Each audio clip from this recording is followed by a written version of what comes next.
விநாயகா உன்கிட்ட கடைக்கு போகும்போது தெளிவா சொன்னா இல்லையா? வாயை திறந்து சொல்லு. சொன்னீங்கம்மா.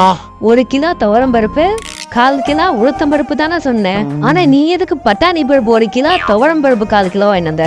அதுக்கான காரணத்தை நான் சொல்றேன். டி சும்மா ஒன்னால்தான் எல்லாமே. பாத்தியம்மா நான் சொல்லல, உன் பெரிய பையன் பேருக்கு தான் பெரிய பையன், ஆனா உன் மனசளவுல சின்ன பையன் தான். அம்மா இவன் நம்ம காரணமே. இவன் வந்து இருக்கிறா. அம்மா அவன் சொல்றது என்ன தெரியுமா?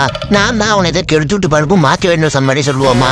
அதான்டா உண்மை. அம்மா அத்தம்மா நடந்துச்சு. நான் பருப்பு வாங்கும்போது இவன் நம்ம டிஸ்டர்பன்ஸ் பண்ணா. சும்மா விநாயகா வர உனக்கு விளையாடுறதுன அதிகமாயி போச்சு. ஒரு பருப்பு கூட ஒழுங்கா வாங்கிட்டு வர மாட்டேற. நீ பருப்பை மாத்தி வாங்கிட்டு தேவையில்லாம உன் தம்பி மேல பழிய போடாத. அம்மா அத்தம்மா நடந்துச்சு. விநாயகா பேசாம உள்ள போ. அட போங்கடா அங்கு. ஏன்னா எங்கட போற? பருப்பி வாங்க போறா மல்லிகை கடைக்கு. என்ன பருப்பு வாங்க போற? அதுக்கு உனக்கு சரிடா பட்டாணி பருப்பா உளுந்து பருப்பா தோரம் பருப்பான்னு கேட்டேன். அது பட்டாணி பருப்பு 1 கிலோ தோரம் பருப்பு 1/4 கிலோ வாங்கிட்டு எடுத்து போறேன். அப்ப உளுந்து பருப்பு வாங்கலையா? இரு அம்மா 2 பருப்பு தான் சொன்னாங்க. நீ 3ஆவது என்ன பருப்பு சொல்ற? அச்சோ சரி அப்ப அம்மா சொன்ன பருப்பு என்னது? ஆனா அம்மா என்ன பருப்பு சொன்னாங்க? அம்மா உளுந்து பருப்பு 1 கிலோ தோரம் பருப்பு 1/4 கிலோ வாங்கிட்டு சொன்னாங்க. போதுமா போ.